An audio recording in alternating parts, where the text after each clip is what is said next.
Et puis, en bref et en image également, l'opposition républicaine a tenté de manifester ce jeudi en vain. Le mouvement a été très vite maîtrisé par les forces de l'ordre. À l'absence de Cellou Dalein Diallo, la mobilisation n'était pas au rendez-vous. Les manifestations sont toujours interdites par les autorités administratives et empêchées par les forces de l'ordre, désormais assistées par l'armée. Autre chose dans ce journal, affaire farine périmée, on en reparle encore. Après 2 semaines passées en détention, l'opérateur économique Ibrahim Abba et son employé viennent de bénéficier d'une liberté provisoire. L'affaire reste pour l'instant devant un juge d'instruction en attendant la tenue d'un procès. Maître David Biavogué apporte ici des précisions. Nos clients ont bénéficié d'une liberté provisoire assortie de contrôle judiciaire du 3e cabinet d'instruction du TPI de Mafango. Et à travers cette ordonnance, la justice guinéenne a affirmé qu'elle est jalouse de son indépendance et qu'elle va obtempérer aux menaces d'un démembrement de l'exécutif. Quand nos clients étaient trimballés devant le parquet et avec la sortie médiatique du service antidrogue et crimes organisés, on avait menacé la justice de les garder en prison sous peine de désobéissance. On ne menace pas la justice, on ne menace pas le magistrat. C'est le représentant de Dieu sur terre. Entre l'opinion ou la conviction d'un officier de police judiciaire et celle du magistrat, c'est le dernier qui compte. Au moment où je vous parle, ces pièces sont encore couvertes par les secrets de l'instruction. Mais éventuellement, les juges ont maintenant 2 options. Nous allons nous battre pour obtenir un non-lieu. À défaut d'un non-lieu, nous aurons la relaxe pure et simple devant les tribunaux. Les populations de Conakry sensibilisées sur les risques et dangers liés à l'occupation anarchique des voies ferrées.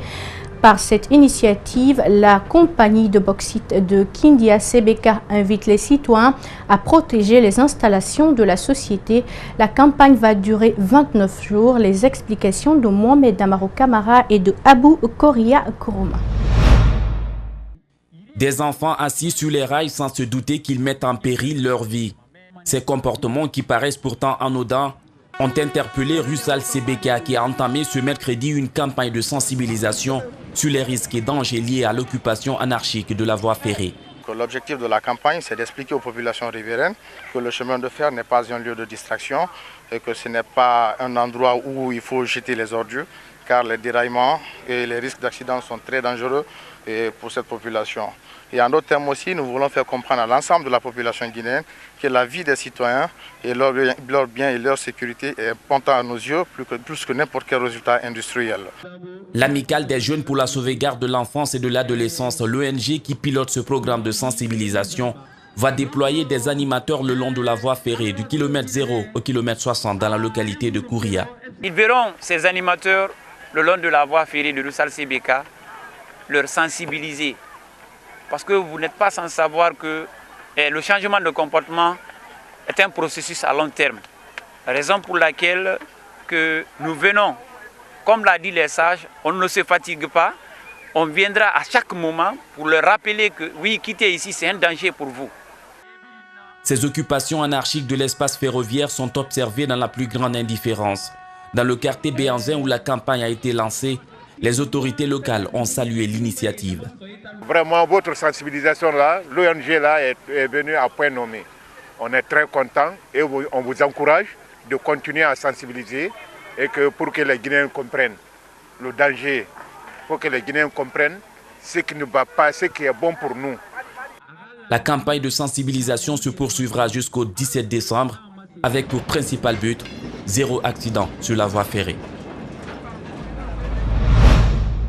Fin hier mercredi du congrès de la Société africaine de gynécologie obstétrique, plus de 800 personnes venues d'Afrique, d'Europe et du Canada ont participé à ce 15e congrès de la SAGO. Un bouquin de poche a été rédigé pour outiller les spécialistes de santé dans la lutte contre la mortalité néonatale et infantile. Alseni Bari Aboubakar Din Kamara signe ce publi-reportage. Suivez.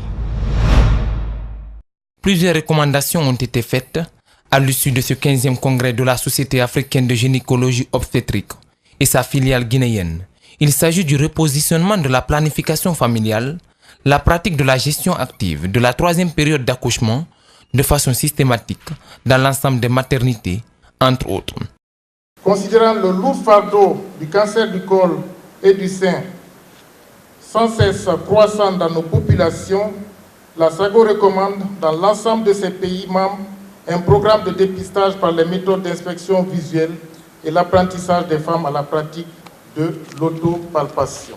37 conférences, 332 communications, 4 communications affichées avec la participation de plus de 800 personnes venues d'Afrique, d'Europe et du Canada.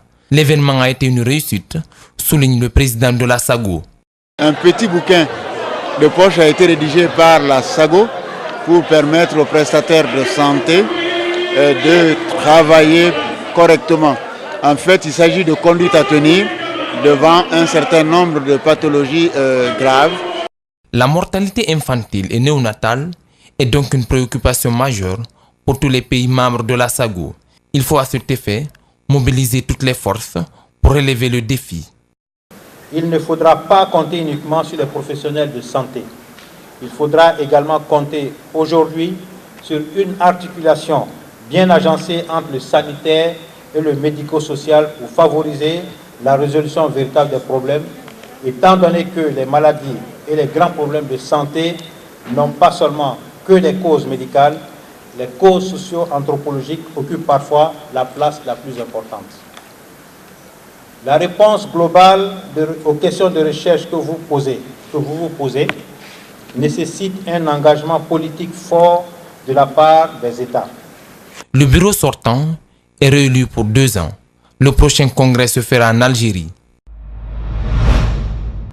Enfin, une application pour les radios Kalak et Suite FM. Les auditeurs vont désormais pouvoir écouter la radio Suite et Kalak à temps voulu via Internet. Les raisons de cette mise en ligne et les innovations que vont apporter ces applications, c'est dans cet élément de reportage de Abdourahmane Ba et de Yacouba Traoré. Kalak Radio, longtemps annoncée sur les antennes du groupe Adafo Media, elle est maintenant à la portée des auditeurs sur Internet. Depuis le 19 septembre, l'application est disponible sur Google Play et le 27 septembre sur Apple Store. Radio promotrice exclusive de la culture guinéenne, Kalak Radio peut être suivie sur Internet. Pour ceux qui ont déjà l'appli Radio Espace, je crois que c'est la même chose, rien n'a changé. C'est une application light, juste pour permettre aux auditeurs d'écouter la radio en continu. Elle n'est pas la seule à avoir une application disponible. Suite FM aussi entre dans cette catégorie. Son application a suivi des améliorations considérables. Une innovation qui rentre dans la politique de large diffusion de la direction. Les Guinéens sont ailleurs, les Guinéens sont partout dans le monde, mais au-delà des Guinéens, les Guinéens ont des amis qui suivent Espace TV, qui écoutent Espace FM et qui écoutent aussi Suite FM. Nous avons, par cette application, élargi notre audimat à toutes ces personnes-là. Pour l'instant, pas d'écoute en podcast, mais des améliorations sont en cours pour y arriver.